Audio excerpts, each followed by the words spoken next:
الله يبارك فيكم يا أحلى اثنين، أحلى اثنين، دايم ويجعلكم مثل رموش العين. يا أحلى اثنين، في كل لحظة تعيشوها أجمل فرحة بين قلبين، وفي كل بسمة وكلمة فيها حب وفيها أنين. الله يهنيكم يا حلوين، تممتوا نصف الدين وتعيشوا مجتمعين. أحلى سنين عشق وحب وحنان، فرحة ومسنى وأمان وسعادة واطمئنان طول الزمان.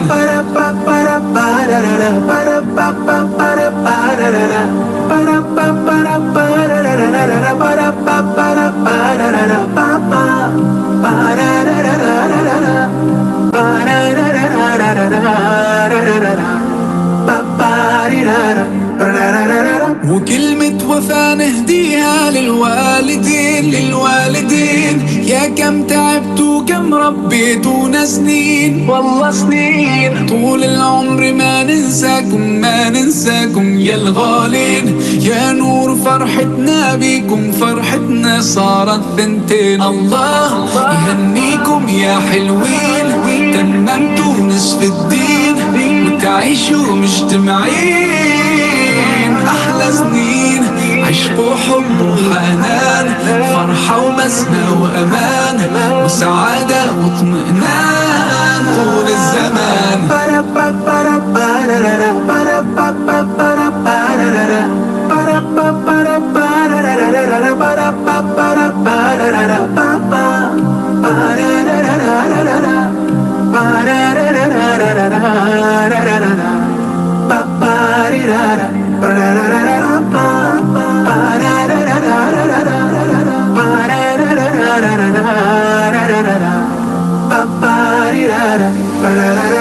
اللهم صل.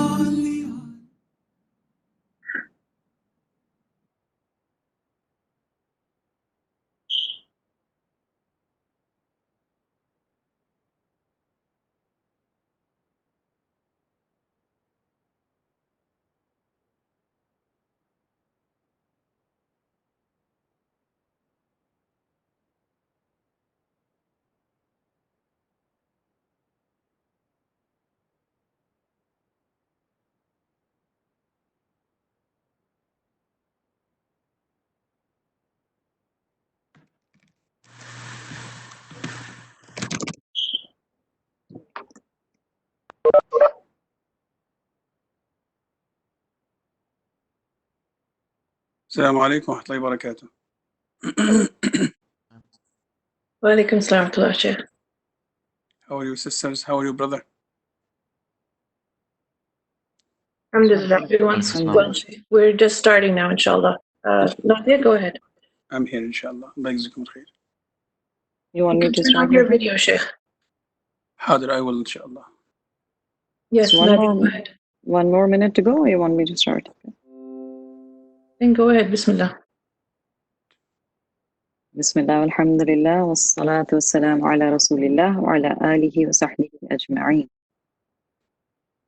أما بعد فأعوذ بالله السميع العليم من الشيطان الرجيم من همزه ونفخه ونفثه. بسم الله الرحمن الرحيم. رب اشرح لي صدري ويسر لي أمري واحلل عقدة من لساني يفقه قولي. اللهم أرنا الحق حقا وارزقنا اتباعه وأرنا الباطل باطلا وارزقنا اجتنابه. اللهم ألهمنا رشدنا وأعذنا من شرور أنفسنا. اللهم لا سهل إلا ما جعلته سهلا وأنت تجعل الحزن إذا شئت سهلا. On behalf of Shajara Tayyiba staff members, our families and our students, I would like to welcome you all to our first ever online fundraiser. Jazakumullah khair for attending. Assalamu alaikum wa rahmatullahi wa barakatuh, everyone. It is a Sunday afternoon, at least in Michigan it is, and we wanted to thank you for joining us live, mashallah, today. And we thank Allah subhanahu wa ta'ala for allowing us to see another Ramadan. And He gave us this opportunity to donate towards a cause of preserving Allah's Deen so we can teach our future generation Deen. And that's the purpose of the event today, inshallah.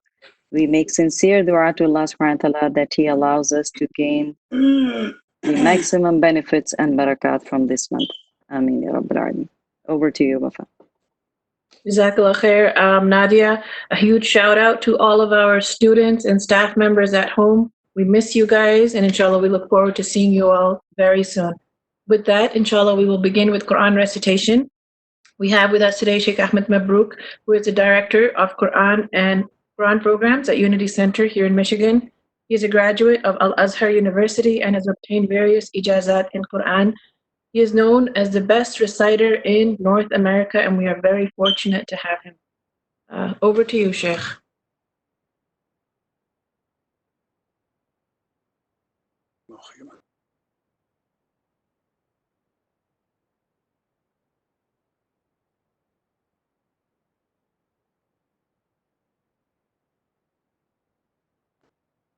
Can you hear me?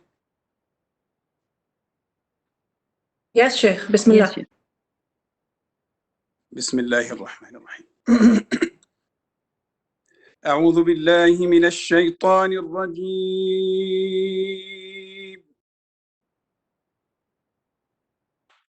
بسم الله الرحمن الرحيم.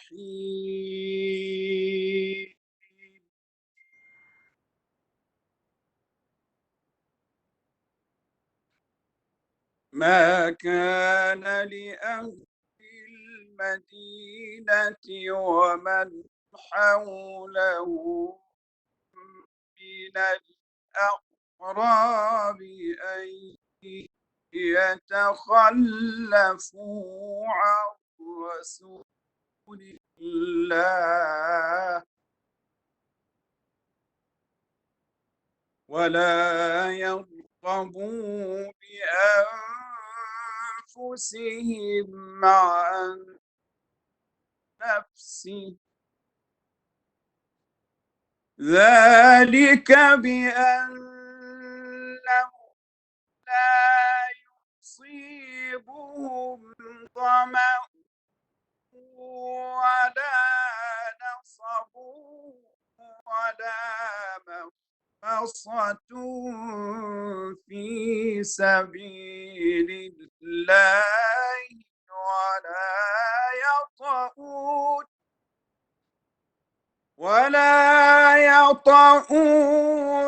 موضعا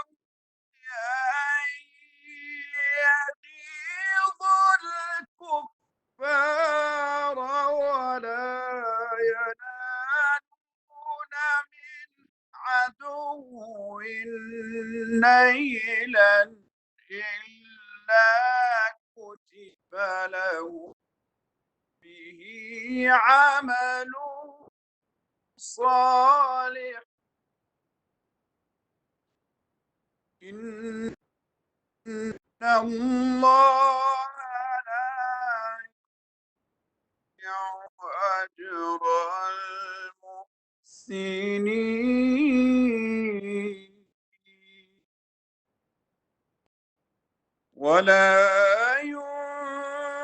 ينفقون نفقة صغيرة ولا كبيرة ولا يقطعون واديا إلا ولا ينفقون نفقة صغيرة ولا كبيرة ولا يقطعون واديا إلا كتب له ليجزيهم الله أحسن ما كانوا يعملون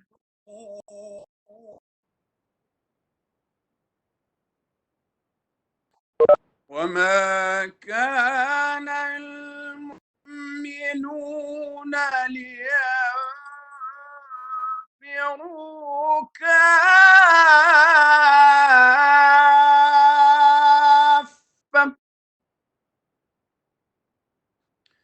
فلولا نفر من كل فرقة منهم طائفة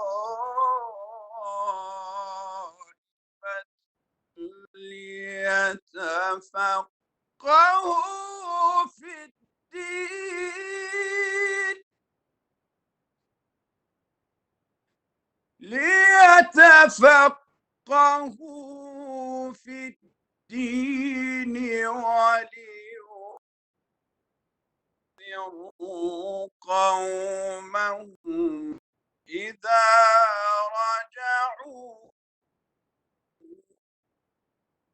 إليهم فلولا نفر من كل فرقة منهم طائفة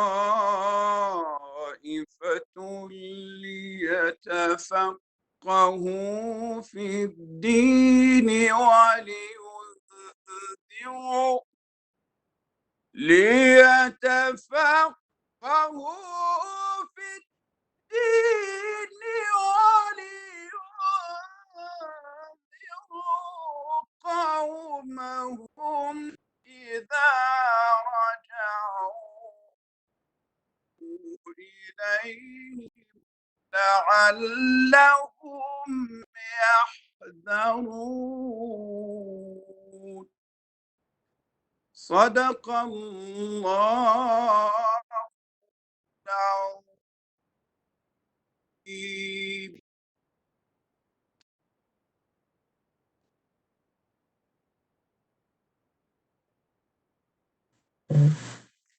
Barakallahu Fiki, Sheikh Ahmed Mabruk from Unity Center.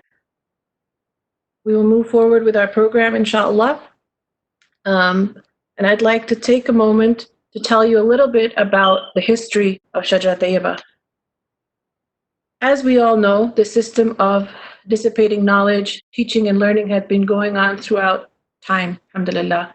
When Allah subhanahu wa ta'ala created this world and mankind in it, not only did He put the means of us having everything we need to live a successful life in this world, but He also made sure that we had in this world the guidance to achieve our final abode, inshallah, a house near Him in Jannah. And so with the first man, Adam alayhi salam, the system of prophethood and messengership began and ended with the Prophet Muhammad sallallahu alayhi wasallam, and we are all from his ummah. Thereafter, there was scholarship and teachers, which have continued to this day, alhamdulillah.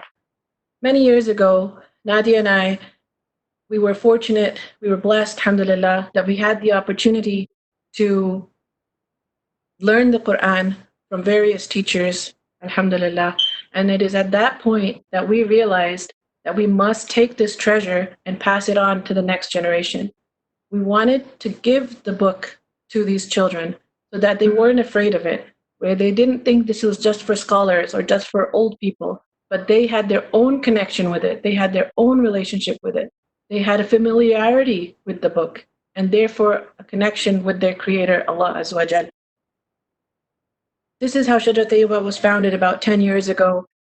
We found the right team, alhamdulillah. They understood the vision and mission of producing the next generation of Muslims with unwavering Muslim identity, who were connected to the Quran, who were Quran-centric, who knew that if they needed answers to their questions, they could go back to Quran, who knew that if they needed healing, they could go back to Quran. If they needed comfort, they could go back to Quran.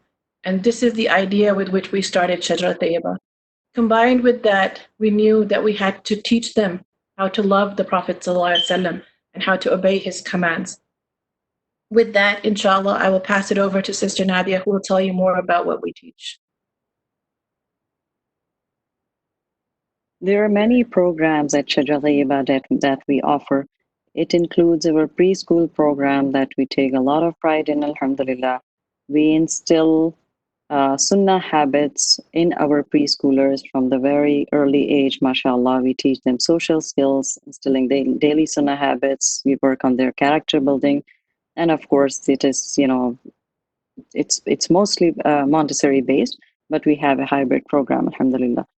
From our kindergarten through third grade, we have a program that focuses on Islamic studies, again, character building and the tarbiyah aspect of, making our students sadiq and ameen. And of course, we do not fall behind in academics, in our core academic subjects at all, alhamdulillah. I will mainly talk about our flagship program from 4th through 8th grade students. It is a very well-rounded program, and it has a good share of Quran memorization. It includes a fair amount of Quran memorization, intense Islamic studies, and rigorous and competitive level of core academic subjects. We give our students training for public speaking, and we teach them to give back to community through community service activities. Our advanced Islamic studies subjects include, and they're not limited to, tafsir cover to cover, from Surah Fatiha to Surah Nas, mashallah. They start in 4th grade and they end in 8th grade. The word analysis of the Quran, Seerah of Prophet ﷺ, Aqidah, Riyadh al-Salihin, Ulum al-Quran, Ulum al-Tafsir, Usul al-Hadith, advanced Fusha Arabic language. And there are a lot of workshops that we offer for our students throughout the year, including and not limited to Ramadan workshop, Hajj workshop, Salah workshop, Tahara workshop, Dua workshop, and mashallah, there are a few others as well. Once our students are well grounded with this knowledge, before they graduate in their last year, 8th grade at Shajara Tayyiba, we teach them a subject called comparative religion. Ustaza Afsha Ahsan teaches it, and towards the end of the course completion, mashallah, our students know much more about, they know a lot more about other religions as well. And that gives them a lot of confidence, alhamdulillah, to actually compare Islam with these subjects, with these religions. There are many other community programs that we offer that includes Saturday school, evening classes for adults, summer school, and different tutoring sessions. Over to you, Wafa.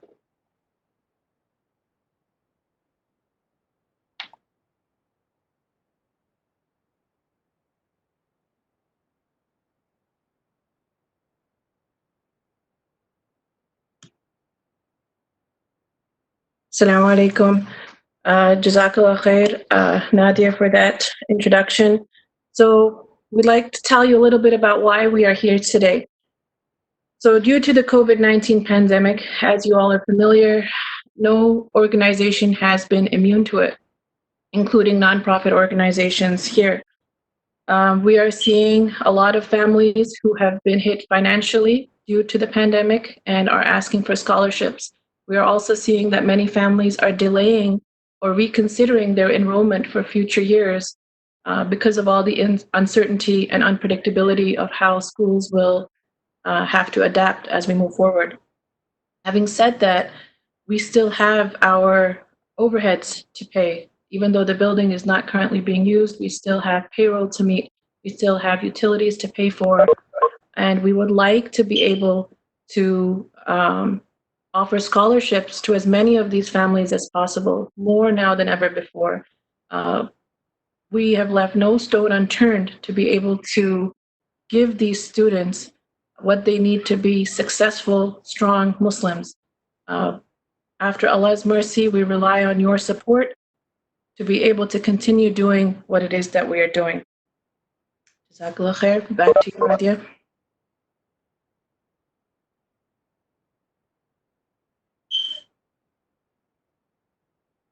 I think we are waiting on Sheikh Jangda to arrive. In the meantime, we will hand it over to our MC for today, Brother Omar Malik. Yes, Assalamu alaikum wa rahmatullahi wa barakatuh, everyone. Alhamdulillah, Jazakallah khair for the introduction to Smadi and Wafa, and may Allah subhanahu wa ta'ala bless this project. I particularly am very close to this project because my own children go to this school. So starting today, inshallah, just wanted to introduce myself to you because I think if you understand where I am coming from and how my children's life changed in the last 6 to 8 months, I think you will really relate to it because I am not speaking just as an MC, but also as a parent. So, Bismillah wa salatu wa salamu ala Rasulillah wa ala alihi wa sahbihi ajma'in. First of all, I just want to remind everyone here that we're here for the sake of Allah subhanahu wa ta'ala to support this cause that is so critical for the future of our youth, and especially the month of Ramadan, and also with the pandemic that is going on and people's financial situations. In fact, in Islam, this is one of those opportunities where we can get massive rewards because people in the past would give when things were actually tough. When things are actually going, smooth, we get lazy and we don't realize the need. But right now, there are many projects that are going to be requiring, your support. But I want to remind ourselves of the ayah from the Quran. أعوذ بالله من الشيطان الرجيم وسارعوا إلى مغفرة من ربكم وجنة عرضها السماوات والأرض أعدت للمتقين, and hasten and race. So Allah is telling us hasten and race when an opportunity comes. Don't think about it, but race towards these opportunities of forgiveness from your Lord, who has prepared a garden as wide as the heavens and the earth, and it is prepared for only the muttaqeen. And muttaqeen is literally what is expected, the outcome of Ramadan, to become from people who have taqwa. So may Allah subhanahu wa ta'ala make us of those who compete today for this cause and any other cause that comes up, and to not hold back because we remind ourselves that Allah subhanahu wa ta'ala is Ar-Razzaq and Allah subhanahu wa ta'ala is Al-Wahhab, the one who gives rizq, and He also gives gifts from places that you can't even imagine. So now, personally, myself, I was very well settled in Warren, Michigan. Last where I lived, I was working as a youth director for many years. Alhamdulillah, I was very involved in the community, had a very solid job. Everything was very smooth. And from a children point of view, I started to realize, especially as a youth director, I've actually been a youth director for the last 15 years, as long as I can remember graduating from high school. Because I was brought up in this environment in the West, I knew that the importance of upbringing our youth and understanding the challenges in high school and how they're bombarded on a daily basis with things that will affect their faith. And that is literally the biggest investment that we can make is in their Muslim identity. Because there is a lot of causes and a lot of ways you can help people. But if the youth and of our future generation, if their iman is not preserved, that would have massive leadership problems for us in the future. And we will find ourselves dealing with the very basic issues of Islam and our youth not understanding who they are and their true identities. And so my work was with a lot of high school age group, and eventually it came to a point where I realized that the problem for a lot of the youth, and you can imagine the high school age and the things that they dealt with. It's not hidden from anybody. Any major sin that you can think of, they were indulged in it. But I realized that we were just doing band-aid work. We were trying to help these youth in high school and just bring them back to Islam. But the problem really started for them in their upbringing and in the way they were presented Islam when they were 4 or 5 or 6 years of age. I'm noticing my own son after going to Shajara Tayyiba. He's a 3-year-old. His name is Isa, and just because of what he's preschooler, but just because of what he listens to on a daily basis at the school, they walk in, they're talking about Allah subhanahu wa ta'ala. They start off their day with a dua instead of a national anthem. They're listening to the du'as and doing morning adhkar. Then they go to their different classes, go into their different rooms, and then my child is listening to his teachers talking about different Arabic words. Quran is being recited. By the time he comes home, even on weekends, all I hear him singing is not like a Disney song, but he's singing Allah subhanahu wa ta'ala's names. He's singing Arabic. He's pointing at different objects around the house and speaking about those objects in Arabic, colors, and then also reciting Quran randomly. Right? It's such a pleasure to see that the seeds have already been planted. Right? The seeds are going to grow into a bigger tree, and that's what Shajara Tayyiba it means, right? It's a tree that grows and keeps on growing if the seeds are very strong. And we plant those seeds and we put the water on it and we take our time and we're patient, but we do it in the beginning rather than waiting till they get to the high school age and then handing them over to a youth group expecting things to just change for them. So that's my personal experience. My daughters, alhamdulillah, by the blessing of Allah subhanahu wa ta'ala, especially my elder daughter, Allah just put in her heart the love for Islam, but it was heightened so much that I could literally was talking to her yesterday. I can attest to the fact that she's one of the most Islamically well-grounded and educated person in my whole family on my father and my mother's side. She has actually exceeded my knowledge and my wife's knowledge in her Arabic, in her Quran memorization, and in her tafsir and ability to deliver content, and she's only 11 years of age. So I can very much attest to the fact that in the last 6 to 8 months, the progress has led her to become someone that I would say is the most knowledgeable in our family, right? That doesn't say like we don't come from a family with scholars, but still it tells you a lot that how quickly you can change the future of our youth if they were properly educated. Now, there's many schools out there. The previous school that we were sending them to in Warren, Michigan, was actually a 90%, 95% Muslim attendees. However, the curriculum and the adab and the vision was not really to inculcate the Islamic principle necessarily. So I will continue to talk more about that. I noticed Sheikh Abdul Nasir Jangda is here. I don't want to take away from his time, inshallah. So Sister Wafa, if you want to introduce him, and then I'll come back, inshallah, in a bit. But please do keep donating on the links that have been shared with you as we are speaking. Jazakallah khair. Jazakallah khair, Brother Omar. Inshallah, I will introduce Sheikh Abdul Nasir Jangda. Sheikh Abdul Nasir Jangda is the founder, director, and an instructor at Qalam Institute in Dallas, Texas. He has completed an extensive study of the life of Prophet ﷺ in Sirah podcast. He annually teaches Sirah Intensive and leads groups on the Sirah Umrah tour and a visit to Masjid al-Aqsa.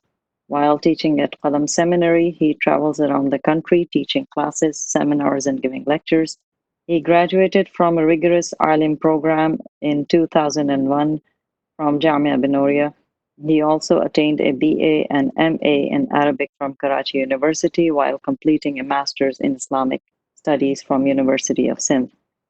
After returning home, he taught Arabic and Islamic studies at the University of Texas at Arlington, worked with various Islamic schools, and served as the Imam at Khalifal Masjid in Dallas area.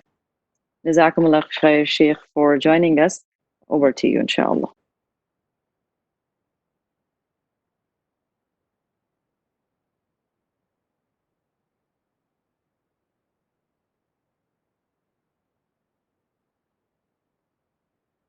Ramadan is such a beautiful time because every single day and every single night and every single hour and every single minute is such a profound source of blessing from Allah subhanahu wa ta'ala.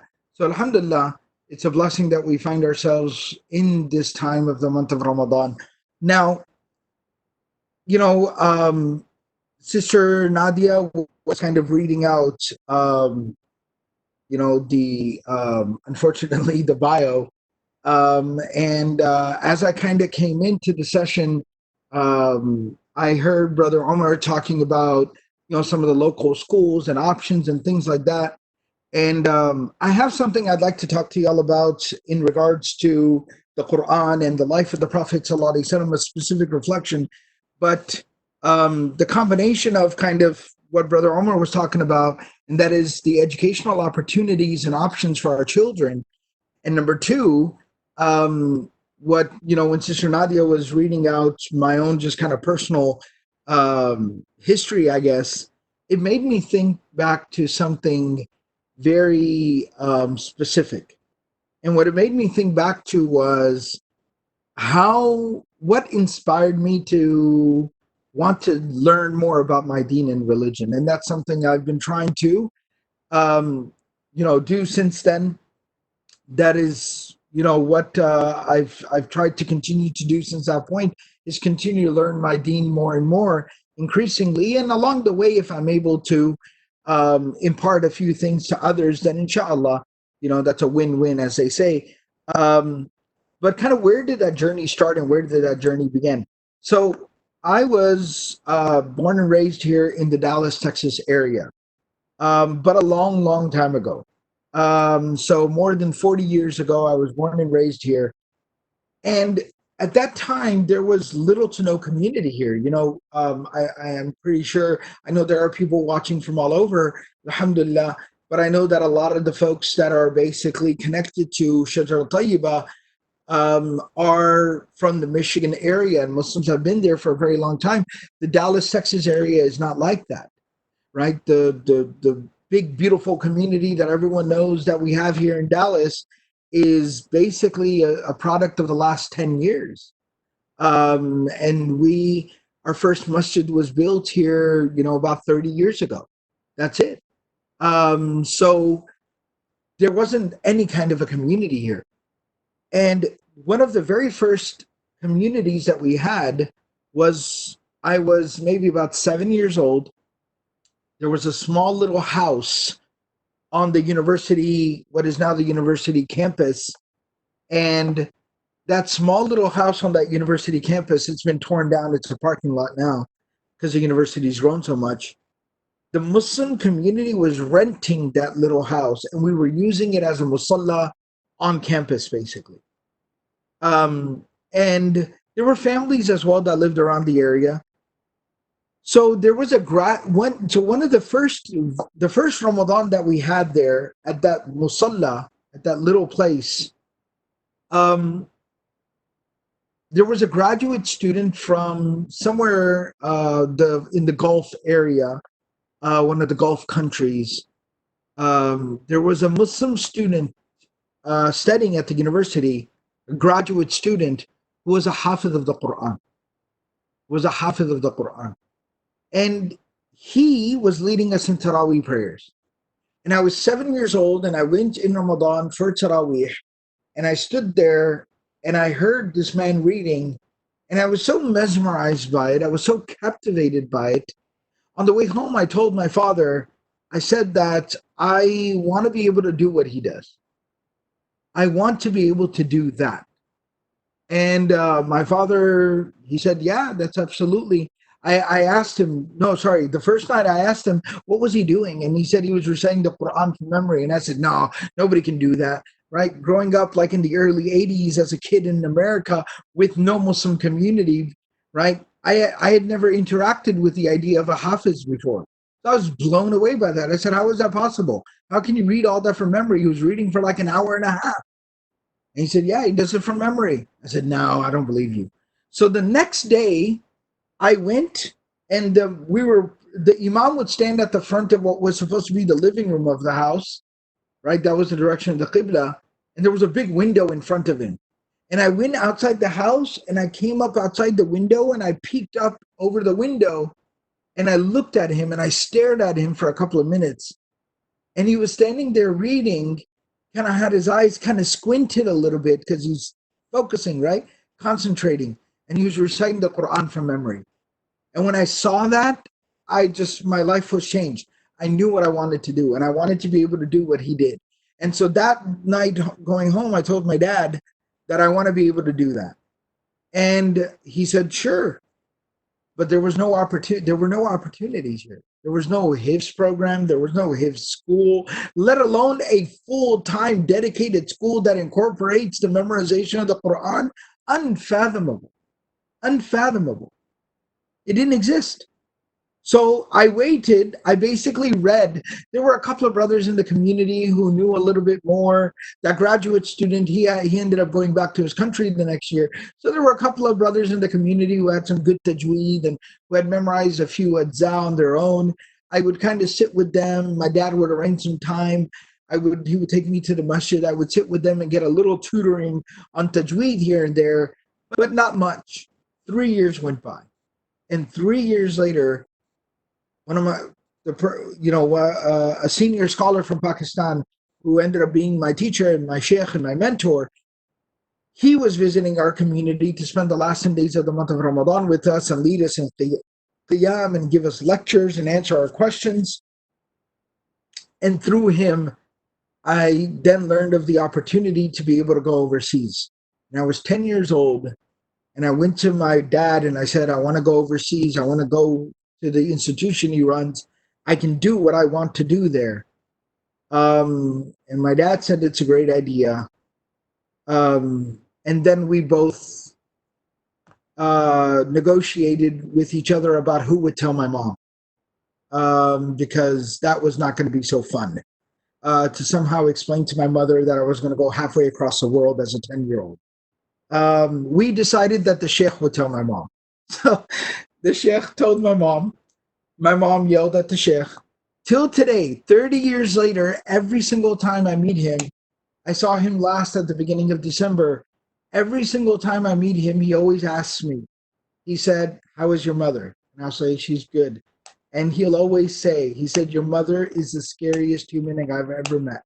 The scariest human being I've ever met. She yelled at me, you want to take my kid away from me and all this kind of stuff. But, you know, alhamdulillah, my mother is also one of the most remarkable people I've ever met. So she absolutely, you know, sent me and allowed me to go. And I went halfway across the world at the age of 10 to go memorize the Quran.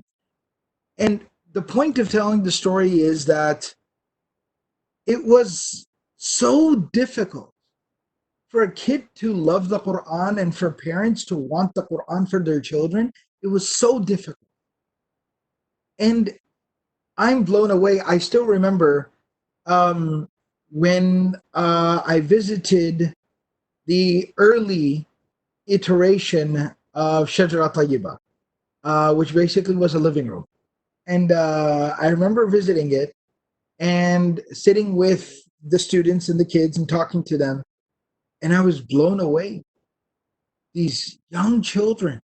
I have children that age. How old those kids were, that's how old my kids are. And I was just blown away. I was astounded that I was sitting there, room full of these little kids who could so beautifully recite the Quran and who were already starting to understand the meaning of the Quran. I couldn't process it. I said, this is amazing. And so that's what we got. And where are we now? Where we are now is that a decade later, those same little kids are high school graduates, huffaz of the Quran, memorizers of the entire Quran, fluent in the Arabic language, and are studying full-time Islamic studies with us at Qalam now. I actually, when I got here a few minutes late because I was completing the Usul al-Fiqh class that has not one, not two, as famously LeBron said, three, all right? Shajara Tayyiba graduates, three Shajara Tayyiba graduates, studying Usul al-Fiqh. Right now, the period while we are having this discussion, they are reading tafsir of the Quran in Arabic. Tafsir al-Jalalain, the tafsir written by Imam al-Suyuti, rahmahullah ta'ala. Classical tafsir of the Quran in classical Arabic, and they're reading it. So that is the project that we have here in front of us. And it really is earth-shattering. It really is groundbreaking. You know, the folks who, you know, work on the project day in and day out, who have dedicated their lives to this work, they're going to be humble. They're going to say, you know, we're trying hard and we're doing our best and we're working for the Deen and may Allah accept. And of course, we say, you know, we agree with all of that and we say Ameen to all the du'as. But I'm going to tell you as an outsider, I'm going to tell you as somebody who's seen the work up close and personal, as a well-wisher of the work, this is earth-shattering. This is earth-shattering. Like, if this option, I have a 12-year-old and a 10-year-old. If this option existed within like an hour and a half of a driving distance of where I live, I would drive there every day and drop off my kids and pick up my kids. And that, I am not exaggerating. I am not exaggerating. And so that is, mashallah, how I see what the work, I see the quality and the value of the work that's going on. Islamic education is the work of my life. That's what I've dedicated my life to. And so sometimes, and I take a lot of pride in the work that we do here at Qalam. But sometimes as I travel around the country, I come across some kind of educational work that is going on that really, it just blows me away. It impresses me and it inspires me, and I admire the work that is being done. And Shajara Tayyiba is one of those kind of places where it inspires me. So I ask every single person to donate. I ask each and every single person to donate, and to donate generously. Whoever is watching, whoever is listening, whoever is on the call, um, donate right now. Don't wait. It's the month of Ramadan. This is the ultimate sadaqah jariyah. These are young people that are being taught the deen and being molded into these super capable, productive, talented human beings that are basically going to go forward and dedicate the rest of their life to the deen and to the furthering of Islam. And that is the ultimate sadaqah jariyah. It's the ultimate sadaqah jariyah, right? Think about, you know, again, I hesitate because I am not someone who should be looked to as an example. I'm still trying to figure things out for myself. But if I'm able to help a few people, if a few people here and there are able to benefit from some of the work that I do, think about the people who facilitated that. I'll give you a better example. I'll give you the ultimate example. One of my teachers explained to us one time that when the hadith of the Prophet sallallahu alaihi wasallam, إِذَا مَاتَ إِبْنُ آدَمَ إِنْقَطَعَ عَمَلُهُ إِلَّا مِنْ ثَلَاثٍ, that when a person dies, their deeds are over except for three things. That, and then the Prophet sallallahu alaihi wasallam gives the three categories: sadaqatun jariyah, perpetual charity, amalun yuntafa bihi, ilmun yuntafa bihi, knowledge that continues to benefit, wa waladun salihun yad'u lahu, and a pious righteous child that continues to pray for the person. He said that the book of deeds of Abu Bakr as-Siddiq radiyallahu ta'ala anhu is open till today. The book of deeds of Abu Bakr as-Siddiq radiyallahu ta'ala anhu is open till today. Because the Prophet ﷺ came and gave him the message, and Abu Bakr radiallahu ta'ala anhu went out there and brought 7 people in the next 2 days to become Muslim. Those 7 people went on to be some of the most senior companions. People of the caliber of Uthman bin Affan were amongst his recruits. They go out there, they recruit hundreds and thousands more. They affect the lives of hundreds of thousands and millions of people, who then affect other people, who then impact other people, who then impact other people. And it's a chain reaction that continues until today. And the last thing, because I definitely do not want to hold up someone who is much more knowledgeable and senior than me and somebody I look up to a lot, I would love for y'all to hear from, inshallah, the next guest. But one last thing I do need to mention, I would like to address for everyone, once again, all the well-wishers, all the families of students, all the supporters, all the people listening and watching, there's a question that some might have. We are in the middle of a crisis. We are struggling with a pandemic. There are so many different tragedies unfolding in real time. And someone may say that somebody could say that it's frivolous to fundraise for a school, right? Someone may say, I'll be very straightforward, all right? Somebody's got to be blunt and a bit honest or rude about things, and I'm the outsider, so I'll do it. Okay, somebody could say that, it's frivolous fundraising for a school when all this COVID-19 pandemic situation is going on. To that, I have a very specific answer. Number one, I had an in-depth conversation with the leadership of the school about this, and what you are donating today is not the purchasing of some land, the building of a new extension, putting a minaret up, or putting a dome on top of the building, or hanging a chandelier from the ceiling. That's not what you're donating to today. What you are donating to today is keeping the school running. Let's make no qualms about this. This crisis is being felt throughout all sectors. And I have been in so many meetings, I can't even remember how many, between national leaders, other faith-based organizations, and nonprofit organizations, schools, religious organizations are going to suffer profoundly in this crisis if we don't come together and work together. Understand the situation that tomorrow, if we just wait out this pandemic, next year, and I hope that is not the case, but I need to put it bluntly so everyone understands what's at stake. There might not be a Shajara Tayyiba to send your kids back to. I hope that doesn't happen. I've told the same thing over here.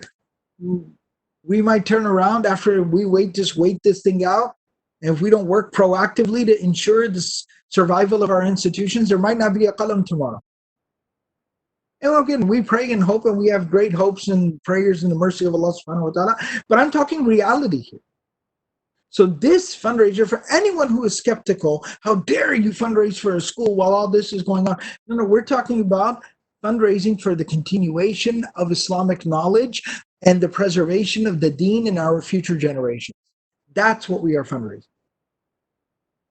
The Quran said, وَمَا كَانَ الْمُؤْمِنُونَ لِيَنْفِرُوا كَافَّةً. If the enemy is at the gates, the Quran says if the enemy is at the gates and everyone has to go there and fight the enemy and defend Islam and defend the community, there should still be a group of people that stay back and continue to learn and teach the religion. Because one day, that battle is going to end. One day, that battle will end, and then we're going to need people to teach us our deen once again. That's why this fundraiser is going on.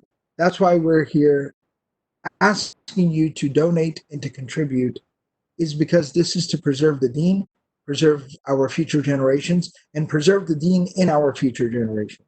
May Allah subhanahu wa ta'ala accept from all of us. Those who are watching and listening, please donate right now. And those who are watching and listening, message other folks, message family and friends, fellow community members, co-workers, whoever it may be. Message other people that you know and tell them to give and contribute here. This is the ultimate sadaqah jariyah. May Allah subhanahu wa ta'ala accept from all of us. Jazakumullahu khairan. Wassalamu alaikum wa rahmatullahi wa barakatuh. Barakallahu fiki, Sheikh. Jazakallahu khairan. It's always a pleasure hearing from you. And Jazakallah khair once again for your time. Next, I would like to introduce Sheikh Ali Suleiman, Religious Director and Imam of MCWS. He's a graduate of Medina University and holds a PhD from University of Michigan Ann Arbor. And of course, he holds a very special place in all of our hearts. Sheikh Ali.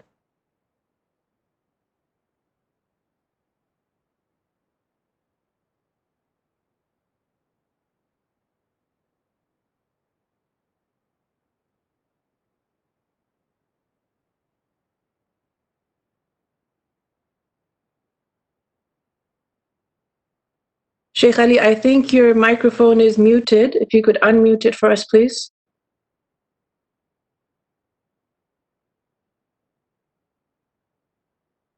You hear me now? Naam? Yes, Sheikh. Jazakallah khair. Assalamu alaikum. My brothers and sisters in Islam, it is needless to say that we're in the month of Ramadan. We know what is Ramadan, the blessings that Ramadan brings to us all the time. Brothers and sisters in Islam, somebody, you spend your money, and if you know why you are spending your money. Now we are asking you, pledging to you, asking you to contribute, to give donation to Shajara Tayyiba. Alhamdulillah, Nasir talked very, very eloquently about why we should support Shajara Tayyiba. Shajara Tayyiba is an institution that dedicates itself to educate our future mothers. Shajara Tayyiba is unique in its goal and and whatever they want to do for the Muslims children. I don't want to claim that there is no any institution in the United States and that dedicate itself to educate, to produce the future mothers, Muslims, educated than Shajara Tayyiba. I can say that about Michigan, but I can't claim. Whatever you donate to this school, you are giving money to this school. You are not giving to the building, as Nasser said, Sheikh Nasser said. You are investing in the Muslims' daughters and Muslim children.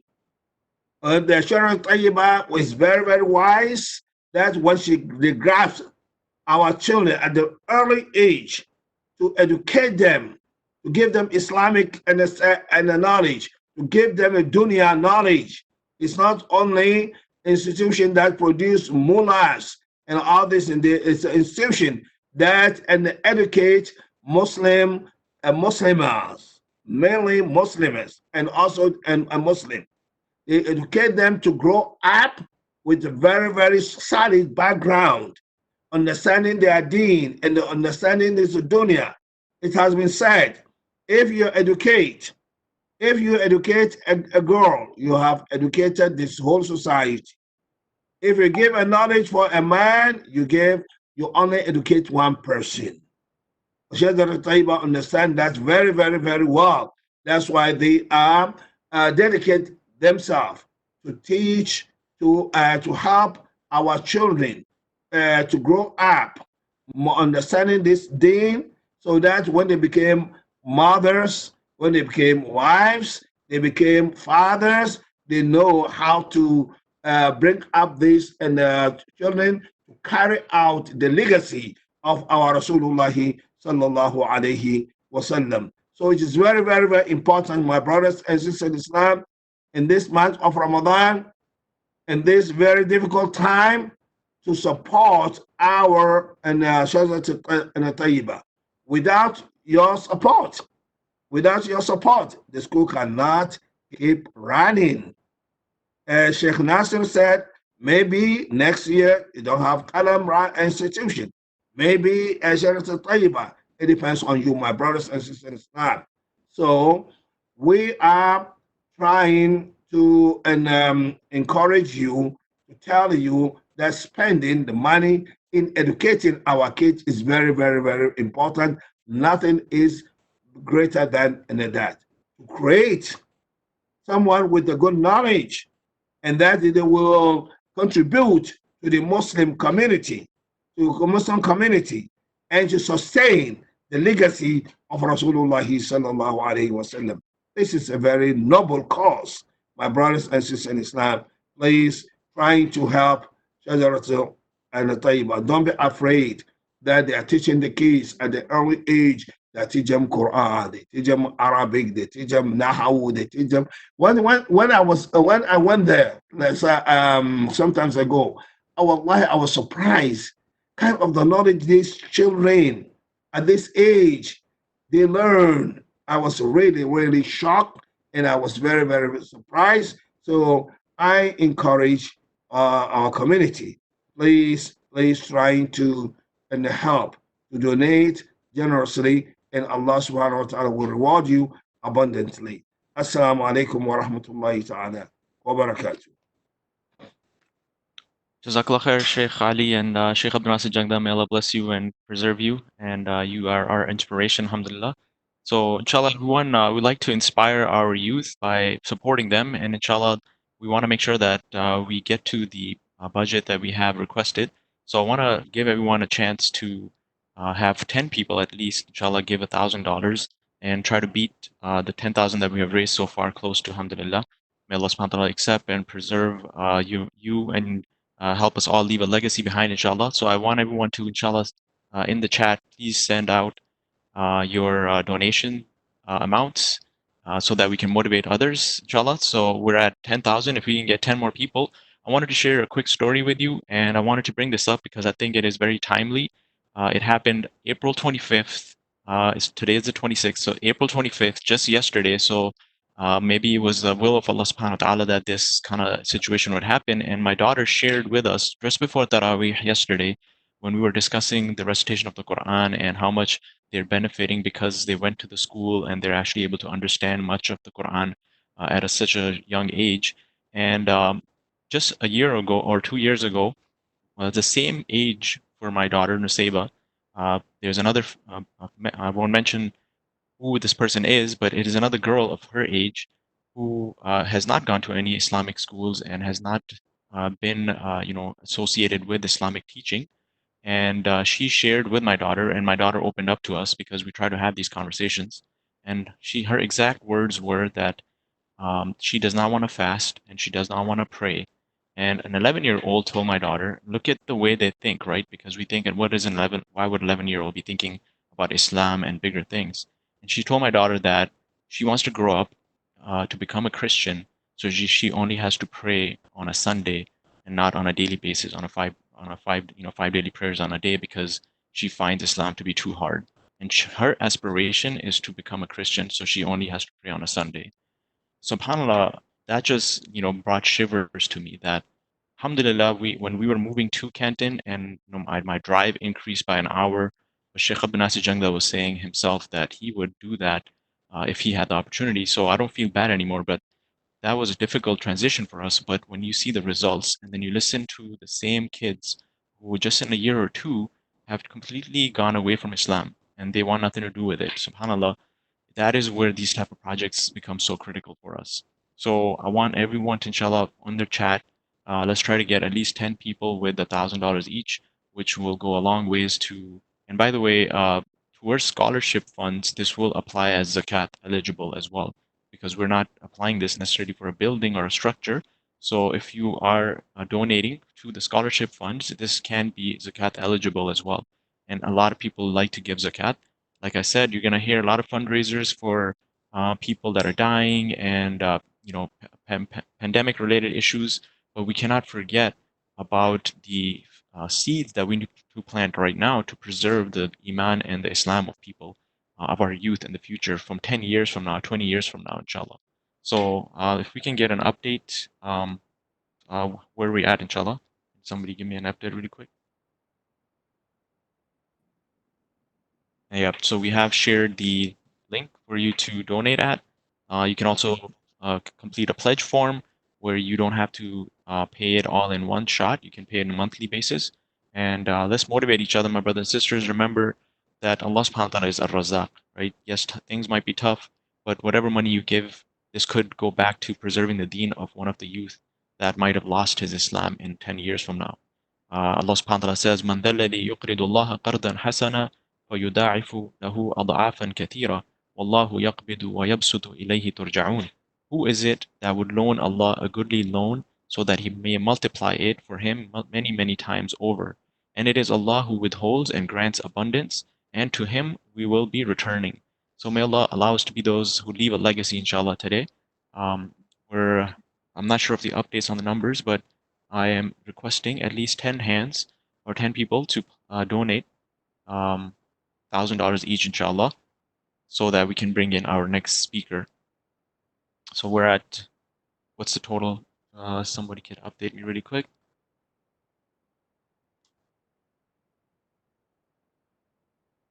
So Hamda, we're reaching above 10,000 right now. So I'll request and urge again, everyone, please use the links. Unfortunately, we're in a situation where we're all online, so I can't tell who's listening and who's donating, but hopefully Allah subhanahu wa ta'ala has opened up our hearts to understand the need of this amazing school, and we will continue to support them, inshallah. If our next speaker is ready, Sister Wafa, we can continue.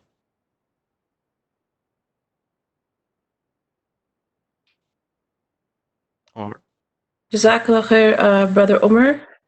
And I will pass it to Sister Nadia to do doing the intro for Imam Suleiman Hani, who's going to be joining us next. Brother Atiq.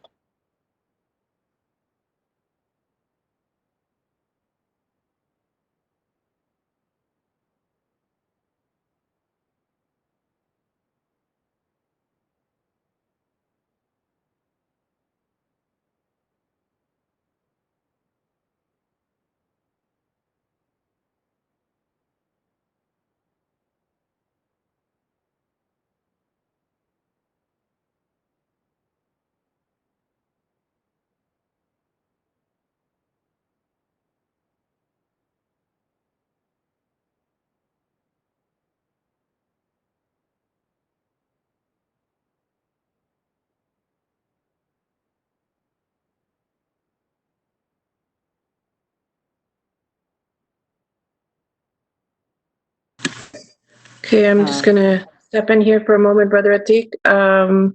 For some reason, we cannot hear you.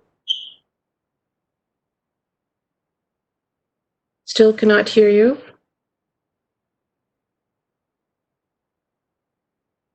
I'm not sure what's going on with his microphone. Brother Atiq is our board member and longtime parent, and there seems to be some audio issues. Inshallah, we'll go ahead and introduce Imam Suleiman Hani, who will be our next speaker. Imam Suleiman Hani is the Director of Academic Affairs at Al-Maghrib Institute, a research scholar for Yaqeen Institute, and a resident scholar in Michigan. At the age of 14, Imam Suleiman completed a 10-month Quran memorization program and began his intensive studies under numerous scholars, earning dozens of traditional religious certifications in the process. He later earned a master's degree from University of Jordan College of Sharia, ranking first in his class, and a master's degree from Harvard University, where he focused on religious studies, philosophy of religion, political science, and psychology. Over the past decade, he has served as imam and community leader in Michigan, lectured in dozens of countries, published a number of books and articles, and he was featured on the largest Islamic TV stations worldwide. His recent hobbies include mixed martial arts, archery, and skydiving. Over to you, Imam Suleiman. جزاكم الله خيرا. بسم الله الحمد لله والصلاة والسلام على رسول الله وعلى آله وصحبه ومن والاه. السلام عليكم ورحمة الله. May Allah subhanahu wa ta'ala make us amongst those who are steadfast and resilient and grateful during such times. I'm grateful to Allah subhanahu wa ta'ala for the blessings that we have of technology so that we are able to connect during such a global pandemic. And I'm grateful to Allah subhanahu wa ta'ala for the opportunity to reconnect as well with a beloved institute and institution to me. Shajara Tayyiba, I have alhamdulillah participated with the institute over the last few Ramadans. May Allah subhanahu wa ta'ala put barakah in all of the projects, all of the campaigns, all of the future endeavors. Allahumma ameen. To get right into it, inshallah, there is no doubt that as many people are looking at relief programs and relief causes, it is important to re-emphasize the significance of education to the world and to our ummah. There is no doubt whatsoever with a proper study that we understand education is key to changing the world. Education is key in times of challenges. If you look around you at what's happening right now in society, the people who are stepping up, the people who are helping, the people who are providing the right guidance, the right type of messaging, education is key in times of challenges as well. These are the lights that are oftentimes ignored when people focus only on relief programs. They are not mutually exclusive. And so when we talk about the importance of education with regards to our ummah and our children, the education of the future generation is the preservation of the future generation in terms of their iman, in terms of their faith.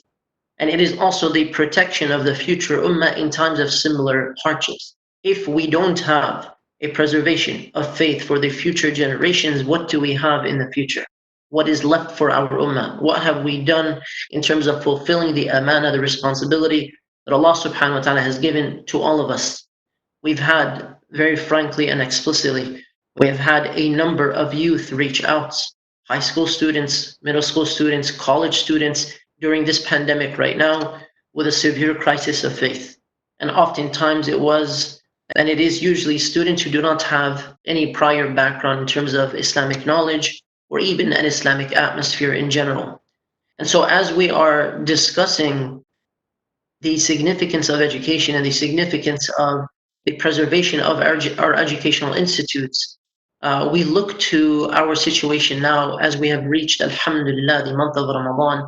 May Allah subhanahu wa ta'ala accept from us during this month and make us amongst those who are excelling far beyond just the basics and the basic requirements of Ramadan. We have a number of attributes and qualities in the Quran that Allah subhanahu wa ta'ala mentions that He loves. For example, Allah subhanahu wa ta'ala loves the people of justice. Wallahu yuhibbul muqsitin. Allah subhanahu wa ta'ala loves at-tawwabin. Inna Allah yuhibbul tawwabin wa yuhibbul mutatahhirin. Those who repent, those who are pure. Allah subhanahu wa ta'ala, Wallahu yuhibbul muttaqin, loves the God conscious. Wallahu yuhibbul mutawakkilin. Allah subhanahu wa ta'ala loves those who put their trust in Him. Wallahu yuhibbul sabirin. Allah loves the patience. But the only one of these qualities I want to focus on for a few minutes, inshallah, is Wallahu yuhibbul muhsinin. Allah loves those who excel in righteous actions, in good deeds. And oftentimes, we take parts of ayat, we quote them, and we don't realize, as they are quoted time and again, the context of the entire ayah. In this particular ayah, Allah subhanahu wa ta'ala is giving us some qualities of ihsan.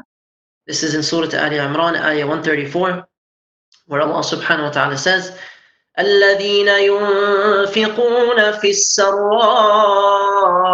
والضراء والكاظمين الغيظ والعافين عن الناس والله يحب المحسنين.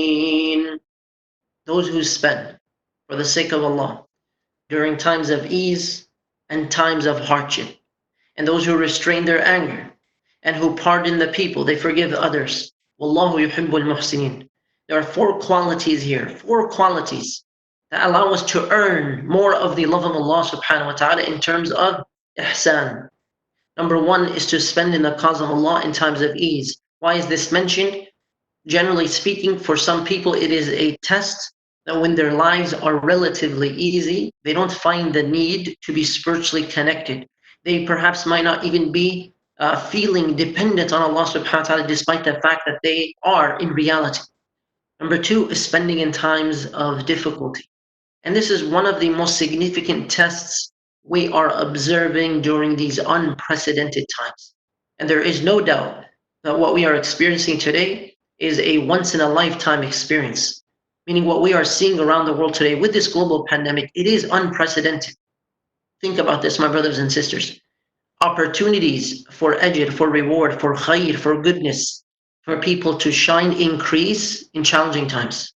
And as we are living now during this unprecedented era, this COVID era, and Allah blessed us to make it to Ramadan. Allah subhanahu wa ta'ala blessed us in so many different ways. We will see people stepping up to the plate in different ways, and other people using the pandemic to justify, even when it might not be justified, a lack of ihsan. May Allah protect us. May Allah guide us. May Allah make us steadfast. Those who spend in times of ease, and those who spend in times of difficulty, as well as those who restrain their anger, meaning when you become angry, you hold it back, you react in the proper way, you channel it correctly. The Prophet ﷺ said to one of the companions, do not become angry and Jannah will be yours, paradise will be yours, as is reported by At-Tabarani. And number 4 is to pardon people, to forgive people by overlooking their mistakes and their faults. In short, you can become angry, and this is one type of good deed, to restrain it. You become angry, you restrain it, but then the next level beyond that is to pardon and to forgive people. To pardon and to forgive people. To pardon and to forgive people. May Allah subhanahu wa ta'ala make us amongst those who are al-kadhimin al-ghayz, as well as those who are categorized as wal-afina 'anil nas, pardoning other people, especially during this blessed month. All of these 4 qualities are mentioned in this ayah, and then Allah subhanahu wa ta'ala says, Wallahu yuhibbul muhsinin. Allah loves those who excel in righteousness, those who do good deeds, those who are pious. And we ask Allah subhanahu wa ta'ala to make us amongst those who are reflecting on His signs even more during these challenging times. We make the dua as the Prophet ﷺ used to make, a dua that we are taught, and it's paraphrased in different ways. There are variations to it. Allahumma inna nas'aluka hubbak. Oh Allah, we ask you for your love. وَحُبَّ مَنْ يُحِبُّكَ, and the love of those whom you love. وَحُبَّ عَمَلٍ يُقَرِّبُنَا إِلَى حُبِّكَ, and the love of the actions which will bring us closer to your love. My brothers and sisters, as it is the month of Ramadan, and Allah blessed us all to make it to this month, many people around us, as we know, did not make it. We all know that the rewards are magnified and increased during this month. And the believer seeks all opportunities to do good wherever they are and whatever their circumstances. Consider today this opportunity to do good, this opportunity to be amongst al-muhsinin, by giving a portion of what Allah subhanahu wa ta'ala loaned you, especially in times of difficulty, and being able to say on the Day of Judgment, Ya Allah, I am categorized amongst those that you mention in this ayah. الَّذِينَ يُنْفِقُونَ فِي السَّرَّاءِ وَالضَّرَّاءِ. Ya Allah, when it was a difficult time, when it was challenging times, when people are holding back even more and thinking 2, 3, 5 years down the road, Ya Allah, I still supported the important causes so that the ummah would flourish. if there is a future repetition of such challenging times and we don't have strong believing Muslims to step up to the plate, then who will we have to preserve the faith of our ummah? In other words, part of the solution for our future ummah, if such a difficulty arises or other difficulties arise, is to have strong, grounded believers.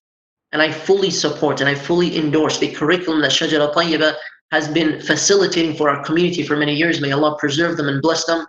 And I am not just saying this for the sake of saying this, for the sake of sounding nice. I have not said this about any other Islamic school, and Allah is my witness about that. And so I ask you, my dear brothers and sisters, during this blessed month, know that the reward is magnified, and it is magnified even more because of these difficulties. Allah is aware of the circumstances you are in, the community is in, the world is in, and of course the situation changes, but most importantly, we want to be able to look back in a few months, inshallah, when the situation eases much more, and to be able to say, what did I do during this time? I did not hold back when the opportunity came.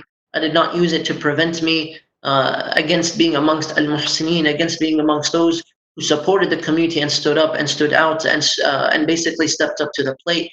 Charity wipes out sins. Charity opens the doors to relief. Charity, sadaqah, increases the likelihood of one's dua being accepted. And what greater time for our dua to be accepted than the month of Ramadan? The believer knows that charity can also be a cause of shifa, a protection as well as a healing for the sick. So Allah subhanahu wa ta'ala reminds us, أَنْفِقْ يَا ابْنَ آدَمْ أُنْفِقْ عَلَيْكَ. Spend, O children of Adam, I will spend on you. If Allah is spending on you, what do you have to worry about? Spend, I will spend on you. This is a guarantee from Allah subhanahu wa ta'ala. In times of great difficulties and trials, Allah subhanahu wa ta'ala rewards us and blesses us even more. May Allah subhanahu wa ta'ala allow us to step up to the plate. May Allah subhanahu wa ta'ala make us amongst al-muqsiteen, the people of justice, the people of repentance, the people of purification. May Allah subhanahu wa ta'ala make us amongst al-muttaqeen, the people who are God conscious. And most importantly, for the sake of the ayah we mentioned, may Allah subhanahu wa ta'ala make us amongst those who are classified with al-muhsineen, alladhina yunfiquna fi sarra, those who give in times of ease, wad-dharra, in times of difficulty.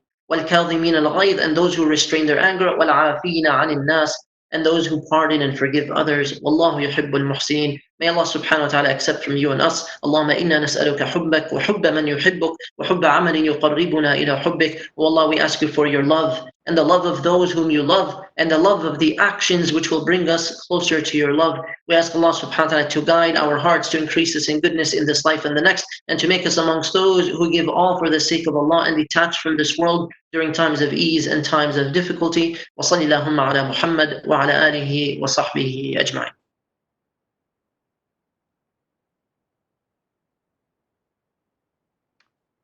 جزاك الله خير شيخ.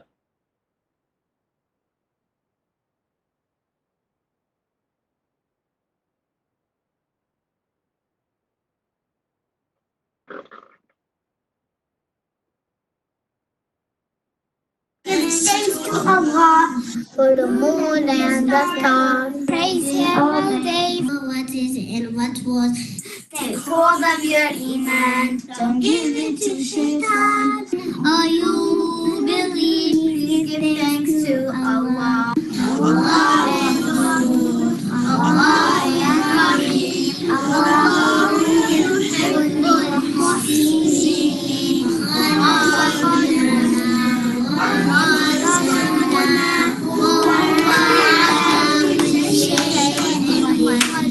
Allah is Ghafur, Allah is Rahim, Allah is the one who loves the Muhsinin. He is the creator, He is the sustainer, and He is the one who has power of all. Give thanks to Allah for the moon and the stars. Praise Him all day for what is and what was. Hold of your mind. Give it to shaitan. Oh, who believe in, give thanks to Allah. Allah Ghafur, Allah Rahim, Allah yuhibbul muhsinin. Allah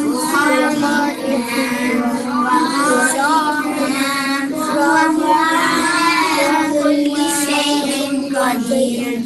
Allah is Ghafur, Allah is Rahim.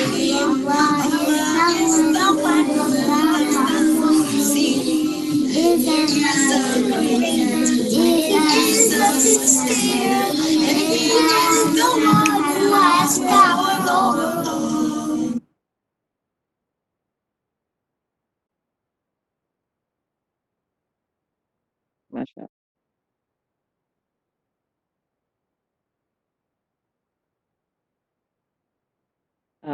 Brother Atiq, we still cannot hear Brother Atiq.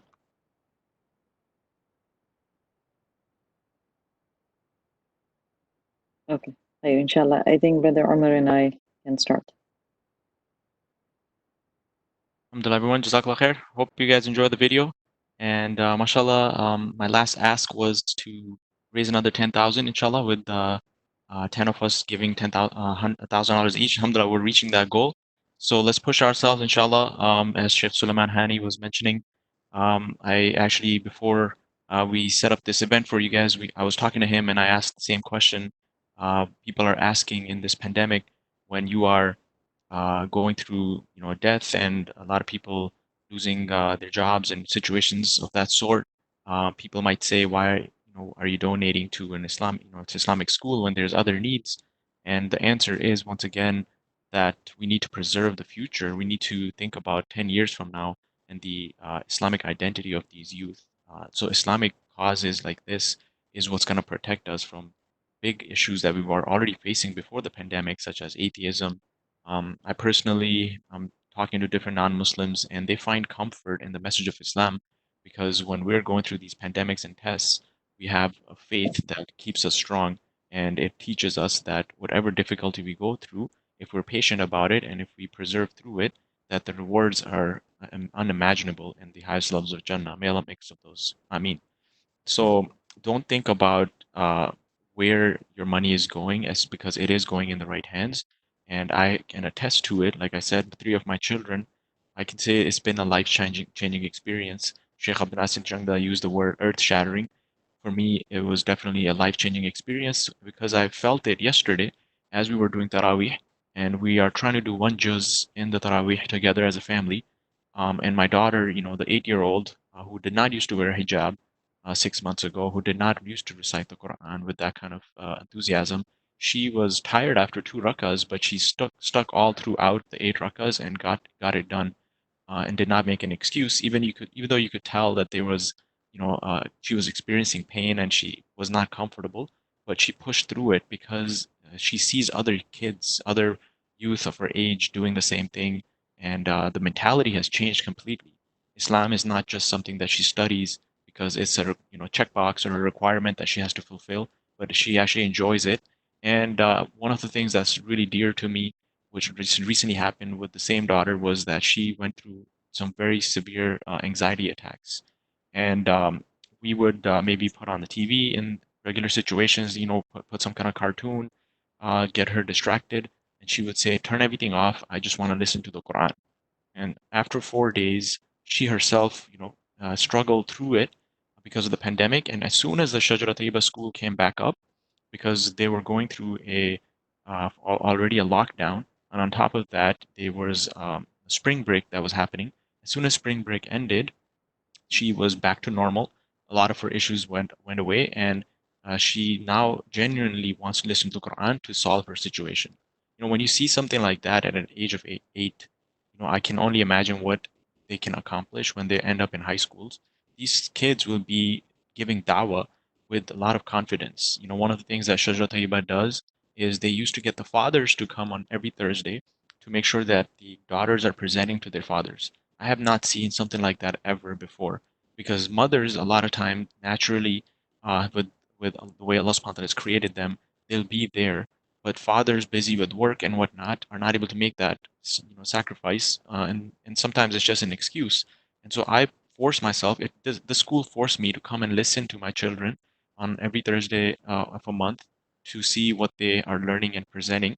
And I could naturally see the progression in 6 months where I've seen one of my daughters, Nuseba, going up to non-Muslims and giving dawah with a lot of confidence and proud of her religion. And she wears hijab with pride and loves Islam because of that. And so to me, that's worth every single penny because any other kind of amount that you give to people, if it's not benefiting their deen and their future connection with Allah subhanahu wa ta'ala, then we're not really solving the bigger problem. I'll end with this story. One of my friends, he's a convert. He went to Africa, and he saw a child by the name of Omar with a cross on his neck, and he asked him, your name's Omar, what's the cross for? And he said that they feed me, and in return, I wear this, right? So many people are feeding and they are going to help, but are we going to be able to preserve the deen of our children, right? And there's going to be other non-Muslim organizations as well that are going to help with the pandemic situation. But for us right now is also to think about the question, how will we preserve the faith of our children in the future as things get tougher? Because they would, one day or another, we're going to leave, but what we have put as far as our seeds for their faith is going to help them recover themselves from that, through those difficult times, inshallah. So once again, I want to ask 10 more people to, or let's do 20 people this time with $500, which I think is very doable, inshallah.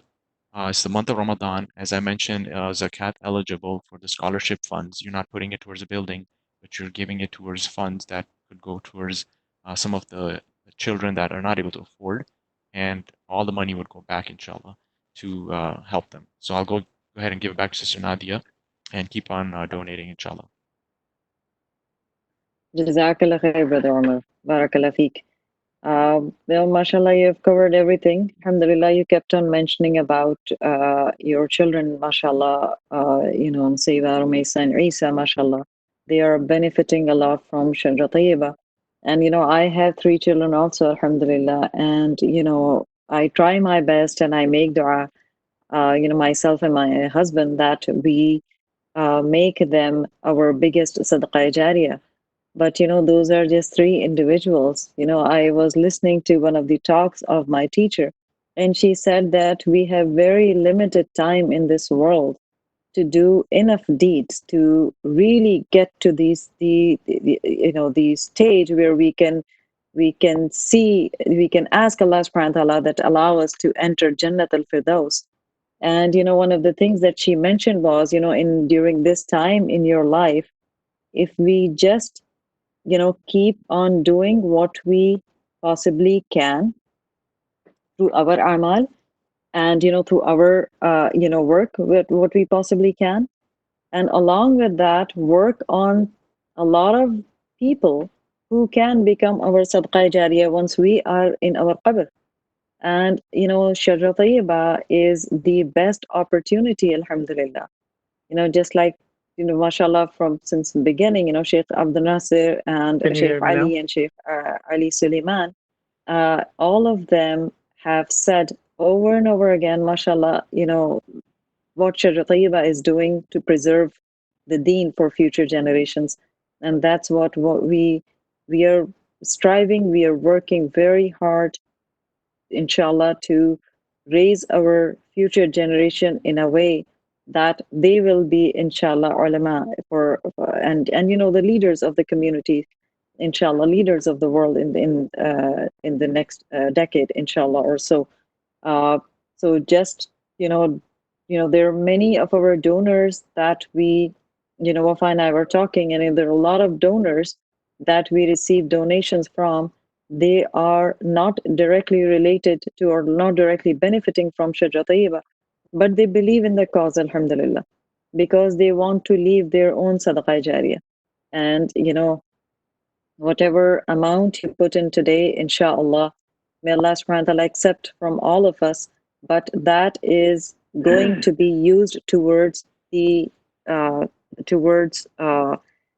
teaching these children deen, inshallah, and preserving the deen, inshallah. So keep on donating, inshallah, keep going, inshallah, and I will give it back to Wafa to play a video, inshallah, and then Brother Atiq, our board representative, will be talking, inshallah. Over to you. Can you guys hear me now clear?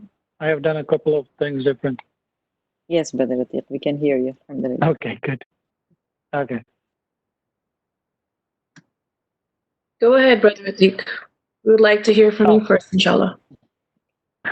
Okay, my name is Atiq Sheikh, and I've been involved with Shajara Tayyiba for the past 5 years. And I was trying to give an example of what Brother Suleiman Hani said, but I could not because there were some audio issues. So I remember this. I'll very briefly tell you about this. I remember this very, very strongly last year when Suleiman Hani was doing a fundraising. He explained a story where a person was afraid to give, but then he eventually gave. And whatever he gave, within the year's time, he received all of it back to him. And Suleiman Hani was explaining how this brother said, this is only because of my giving that Allah subhanahu wa ta'ala put more barakah in what I was spending, and he received everything back. So at that point of time, I was just thinking that these people talk about such things, and I don't hardly see someone personally who has actually been experienced doing that. Or it never happened to me that I gave and I received more than what I gave. And that's my short-sightedness. Allah subhanahu wa ta'ala does give more than what we give back to him. 2 weeks ago, I'm an ICU nurse. I work as an ICU nurse at a hospital. 2 weeks ago, a patient of mine died. And the way he died and the way this cremation and all that, it was very, very difficult for us as professionals and for the family to go through that. The person died and he's laying in his bed, and no one's allowed to come in. Family's not allowed to come in. The family calls in. We allowed 2 people to come in. When they come in, we dress them up in a way that is, it was just too bad. It was bad in the way that we were protecting them, but that was not the time for them to stay away from a loved one who had passed away. We were preventing them from going inside. We are telling them, don't go inside. Go back home. If you go, we cannot guarantee that you won't get this disease. Eventually, the family said, no, we want to see him. We told them not to touch this person, not to do this, not to do that. We were being bullies first, and we were preventing them from going to that family member. And that broke everyone's hearts. We have seen hardcore nurses, and they were sitting there crying. This was our first or second death in the hospital. Next day, and believe me or not, not next day, probably around in 3 days, a brother sent a chat forward, which was asking for donations to arrange for funerals in New York. I was very moved by that. I had seen this funeral. And these brothers, what they were doing was they were going to these hospitals, finding out who's a Muslim, taking his body out, and then giving them a proper burial. They needed money for that. And for whatever reason, I just felt so sad. I felt very bad. And I donated a good amount for that. And I honestly, right now, even hospitals are laying off. You will be surprised, but yeah, hospitals are laying off. Nurses are being laid off because only people we are taking care of are COVID patients. So those nurses not taking care of COVID patients are being laid off. So anyways, I was scared that, sooner or later, probably my hospital will shut down and I will lose. But I still went ahead and gave the money because I just did not feel right that this person, a Muslim in New York, is going to be mass buried in some cemetery. No one's going to pray on him. So I gave that money. Within a week's time, my hospital announced a bonus. It was the same amount that I donated was given back to me as a bonus. And I could not but have tears in my eyes because Suleiman Hani's lecture last year, which I was doubting and questioning that, how is this that these people give money and they get it back? And that, I never seen that. I've never experienced that. Even though I did, it was, again, my short-sightedness that I'm saying I did not experience that. But this was the time when Allah subhanahu wa ta'ala clearly gave it to me back within a week's time. Within a week's time, I was like 0 in, 0 out. And yesterday, yesterday we had a lecture at MCWS, and the speaker gave Imam Abdullah Wahid. He explained a Sahaba who gave a lot, and the Sahaba explained his stand as saying, I am just a channel. Something comes to me and it goes out to Allah's God. And I was so grateful to Allah subhanahu wa ta'ala for putting me in that position where I got the money and I gave it up. Nothing was taken away from me. Nothing was given to me, but it was for a cause and it went away. And inshallah, this year too, we will do the same what we did last year. In fact, we will do more than what we have been doing, even though we are in a very, very difficult position. And I really, really like this school. I love this school.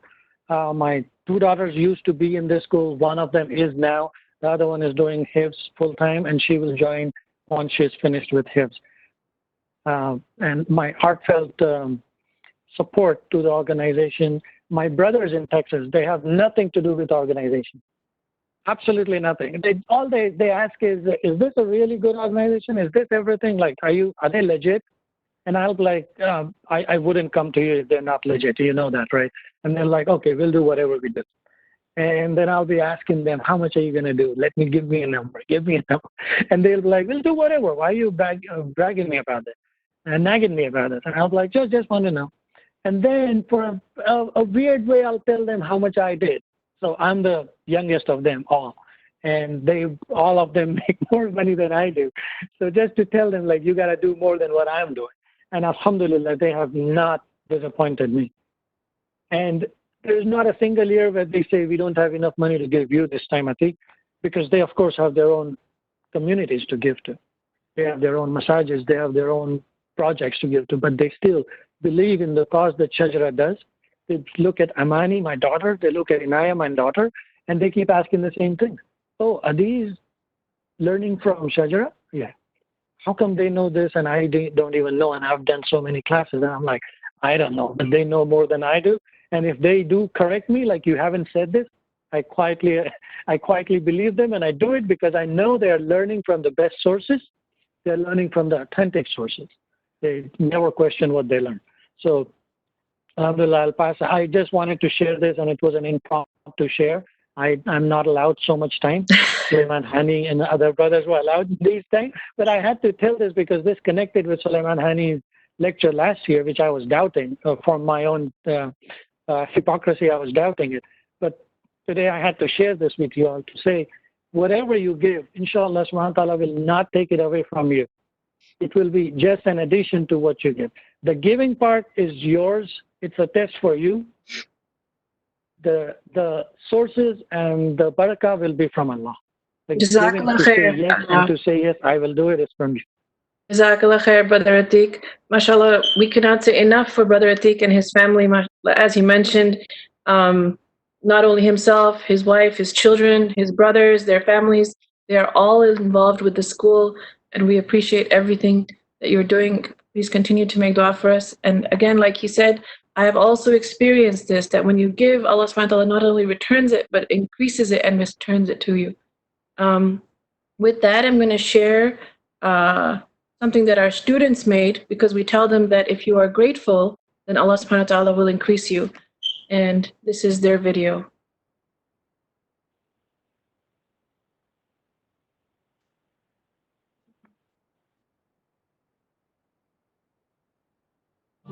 داري يا نور هدايا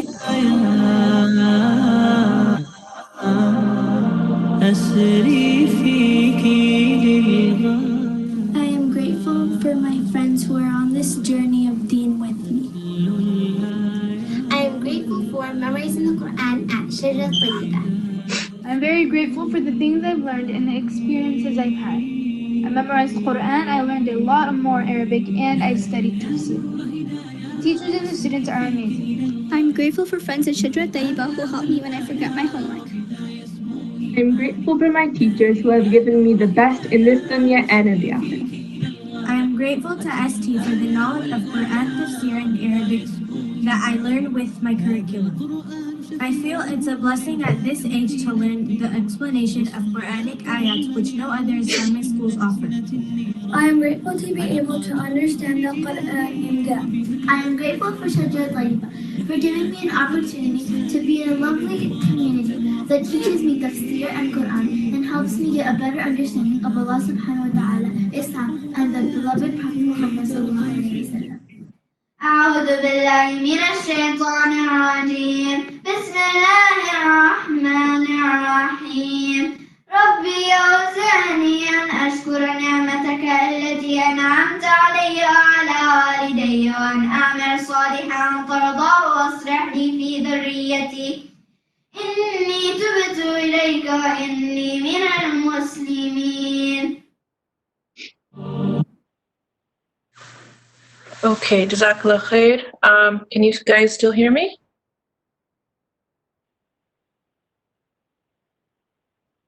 Yes. Okay, so just very quickly, I wanted to share the finances. As you can see from our breakdown, we run a very lean operation. Alhamdulillah, we like it that way. Our expenses, the biggest bulk of it are the payroll expenses. But even that, keep in mind, this is for 19 members of staff. So really nobody's getting rich working at Shajara Tayyiba. Everything else is pretty lean. Our big budget item this year is for the scholarships, which we hope to double, inshallah. And the difference, as you can see, is for the 100,000, which is our goal for Ramadan. And keep on giving, inshallah. There are different ways you can give. Before I get to the parent testimonials, I just wanted to show you the slide that showed you how you can give online at shajaratayyiba.org/donate. You can Zelle payment, you can fill out a pledge form, and you can make a one-time donation or make monthly donations. And if you would like to give to the scholarship fund, please mark it on your checks or your donation memos, and we are Zakat eligible. Finally, I wanted to also play a parent testimonial that we received.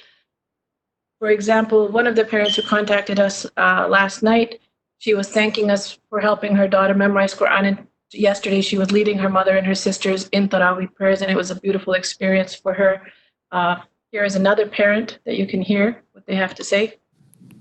Alhamdulillah, our son has attended ST for his preschool and kindergarten years, and we're quite pleased overall. In particular, his relationship with the Quran has been nurtured in his preschool and kindergarten years. He's come a long way in terms of memorization, recitation, so no doubt ST has done a wonderful job with that. And as Sheikh Jangda also mentioned in his talk, we now have our graduates not only going on to the best high schools and being outstanding students there academically, they've also gone on to Islamic institutes for higher learning, such as Qalam Institute, where 3 of our graduates now are, and they're close to finishing their second year program. With that, inshallah, I will introduce Sheikh Ishaq, who is going to lead us in dua. Imam Ishaq is the Imam and Religious Director of the Islamic Community of As-Salam in Detroit and the Principal of Darul Wahi Institute. He is a graduate of University of Medina and has various ijazat in Quran. He's currently working on his PhD, but of course his best title is that he is the Quran Studies Director at Shajara Tayyiba, and he is a previous parent at Shajara Tayyiba. Sheikh, are you there? Yes, I'm here. Assalamu alaikum wa rahmatullahi wa barakatuh. Wa alaikum assalam wa rahmatullahi wa barakatuh. Imam Ishaq, we do not see your video. You prefer that? Oh, yes. Okay. We are very lucky to have Imam Ishaq, and we miss his tahajjud prayers. Oh, yes, right. Inshallah, he will lead us in a beautiful dua today, as he does in tahajjud in the previous Ramadan. All of you, please join us for the dua. Alhamdulillah.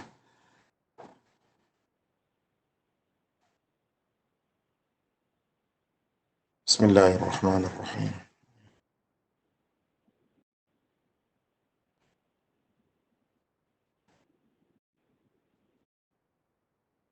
اللهم لك الحمد كله ولك الشكر كله وإليك يرجع الأمر كله علانيته وسره إليك يرجع الأمر كما ينبغي لجلالك اللهم إياك نعبد ولك نصلي ونسجد وإليك نسعى نرجو رحمتك ونخشى عذابك نرجو رحمتك ونخشى عذابك نرجو رحمتك ونخشى عذابك اللهم اهدنا فيمن هديت وعافنا فيمن عافيت وتولنا فيمن توليت وبارك لنا فيما أعطيت وقنا شر ما قضيت فإنك تقضي بالحق ولا يقضى عليك فإنك تقضي بالحق ولا يقضى عليك إنه لا يذل من واليت ولا يعز من عاديت تباركت ربنا وتعاليت لا ملجأ ولا منجا منك إلا إليك لا ملجأ ولا منجا منك إلا إليك اللهم اقسم لنا من خشيتك ما تحول به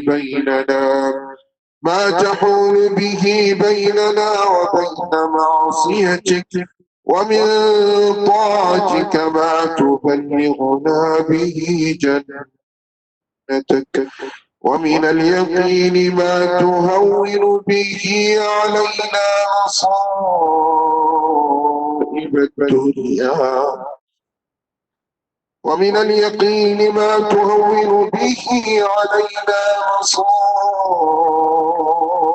الدنيا ومتعنا اللهم بأسماعنا وأبصارنا وقواتنا ما أحييتنا واجعله الوارث منا واجعل ثأرنا على من ظلمنا وانصرنا على من عادانا ولا تجعل مصيبتنا في ديننا ولا تجعل مصيبتنا في ديننا ولا تجعل الدنيا أكبر همنا ولا مبلغ علمنا ولا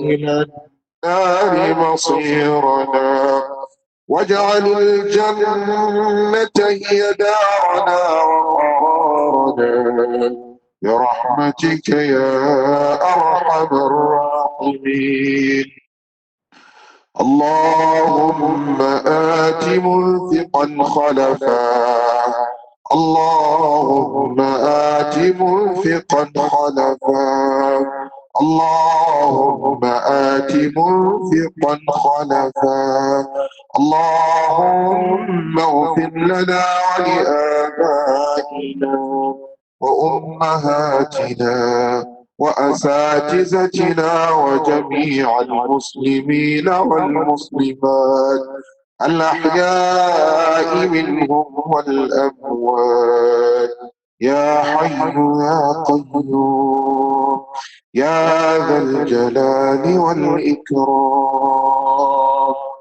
اللهم توفنا مسلما وألحقنا بالصالحين اللهم أحسن عاقبتنا في الأمور كلها وأجرنا من خزي الدنيا وعذاب الآخرة وأجرنا من خزي الدنيا وعذاب الآخرة اللهم احفظ شجرة الطيبة يا رب العالمين اللهم سخرها لخدمة دينك اللهم سخرها لخدمة دينك اللهم إياك نعبد بهذه العبادة اللهم سخر هذا المعهد المبارك اللهم اجعلها شجرة طيبة مباركة يا أرحم الراحمين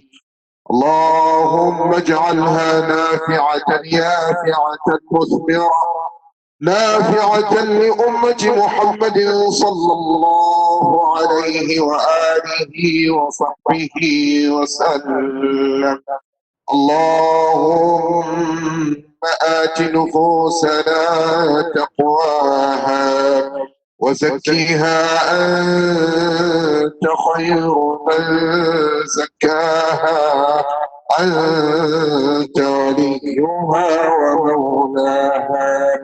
اللهم هذا الدعاء ومنك الإجابة. اللهم إنا نعوذ بك من الفتن ما ظهر منها وما بطن. اللهم إنا نعوذ بك من البرص. اللهم إنا نعوذ بك من البرص والجذام ومن سيء الأسقام يا أرحم الراحمين. اللهم احفظ أمتنا من كل سوء ومكروه. اللهم لا تدع لنا ذنبا إلا غفرته ولا هما إلا فرجته ولا دينا إلا قضيته ولا عسيرا إلا يسرته ولا مبتلا إلا عافيته ولا حاجة من حوائج الدنيا والآخرة هي لك رضا ولنا فيها صلاح إلا أعنتنا على قضائها برحمتك يا أرحم الراحمين.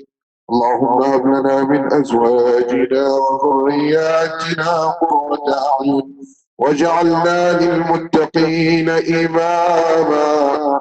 اللهم هب لنا ذرية طيبة إنك سميع الدعاء. اللهم اعتق رقابنا ورقاب آبائنا وأمهاتنا من النار. اللهم تقبل صيامنا وركوعنا وسجودنا وصلواتنا يا أرحم الراحمين يا ذا الجلال والإكرام. اللهم صل على محمد وآل محمد كما صليت على إبراهيم وعلى آل إبراهيم وبارك على محمد وآل محمد كما باركت على إبراهيم وعلى آل إبراهيم في العالمين إنك حميد مجيد. سبحان ربك رب العزة عما يصفون وسلام على المرسلين والحمد لله رب العالمين.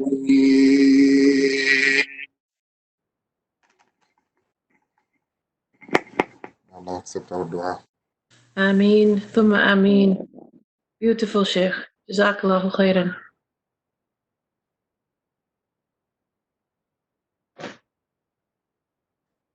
Okay. With that, we're coming towards the end of our program. Nadia, you had some last thoughts before we play the last video? I just wanted to thank everyone, Wafa, who joined us, mashallah, for this particular fundraiser. We will keep on raising funds throughout the month of Ramadan, inshallah. Please don't forget to put your share at shajaratayyiba.org/donate. It is scrolling down to the on your screens, inshallah. And we will update you. We will update our donors, inshallah, I guess, towards the end of Ramadan, how much we were able to raise. I wanted to thank Sister Amal, who worked behind the scenes, mashallah. She did not want to be mentioned, but we had to mention her, mashallah.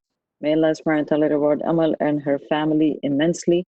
Barakallah feek, jazakallah khair, and same for Sister Safa also. Jazakallah khair. Over to you, Wafa. All I can say, guys, is that as a parent of Shajara Tayyiba students and as a community member and as someone who works there, I cannot emphasize enough the importance of the work that's being done. Who is going to be the next Imam Ishaq? Who is going to be the next Imam Suleiman, the next Sheikh Jangda, the next Sheikh Ali? It's going to be these students. And we want them to have Shajara Tayyiba for till Yawm al-Qiyamah, inshallah. And we need Allah's mercy, and we beseech Allah subhanahu wa ta'ala to put barakah in everything that we're doing and to accept everyone's efforts. And we ask you to continue to contribute, as Nadia mentioned. And with that, I will show you that even though our students are at home, they have not forgotten the spirit of Ramadan. And here are some of them with their Ramadan decorations.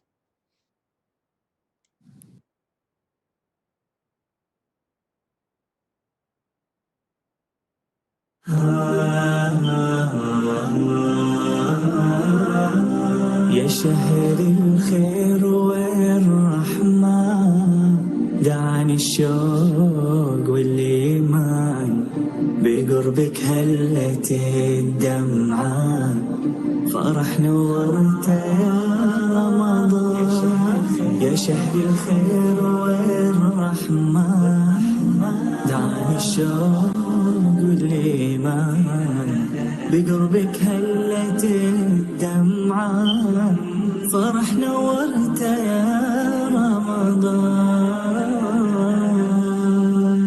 رمضان رمضان رمضان رمضان رمضان رمضان رمضان رمضان بشوف الأهل والأحباب ولين بطاعة الرحمن صيام وتفتح الأبواب بعتق خير للإنسان بشوف الأهل والأحباب ولين بطاعة الرحمن صيام وتفتح الأبواب بعتق خير للإنسان رمضان رمضان رمضان رمضان رمضان رمضان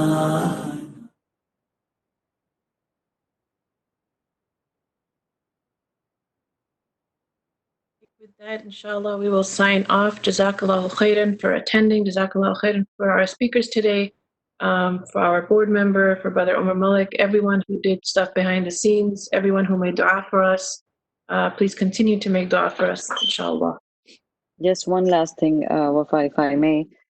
You know, when Imam is leading Salah and he turns back just before saying the takbir, and he reminds everyone to pray as if this is our last prayer, and we have to see and meet Allah subhanahu wa ta'ala immediately following this prayer.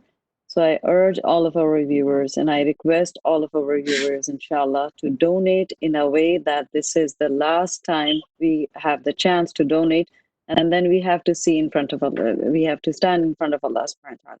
Inshallah, barakallah feekum. Jazakumullah khair. We're just going to play our last promo video and we will end the call.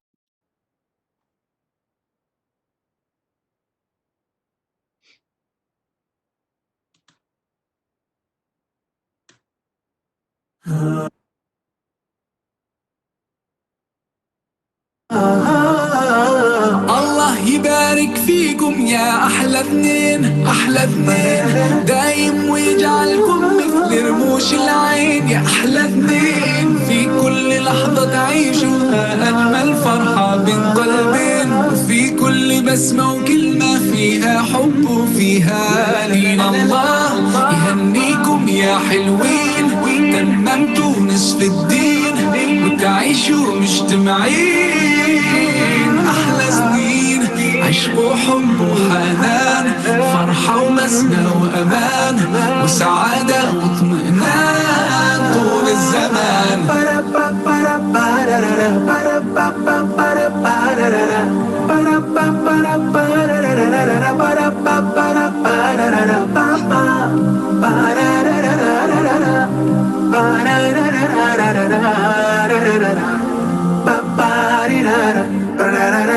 وكلمة وفاة نهديها للوالدين يا كم تعبت وكم ربيتونا سنين والله سنين طول العمر ما ننساكم يا الغالين يا نور فرحتنا بيكم فرحتنا صارت ثنتين الله يهنيكم يا حلوين تممتوا نصف الدين وتعيشوا مجتمعين أحلى سنين عشق وحب وحنان فرحة وبسمة وأمان وسعادة واطمئنان طول الزمان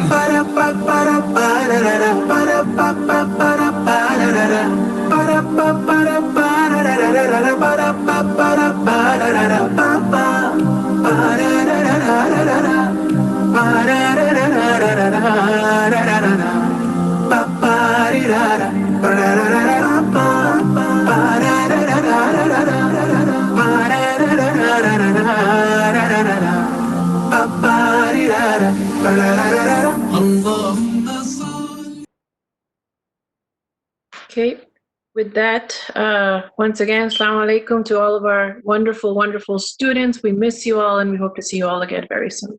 Assalamu alaikum.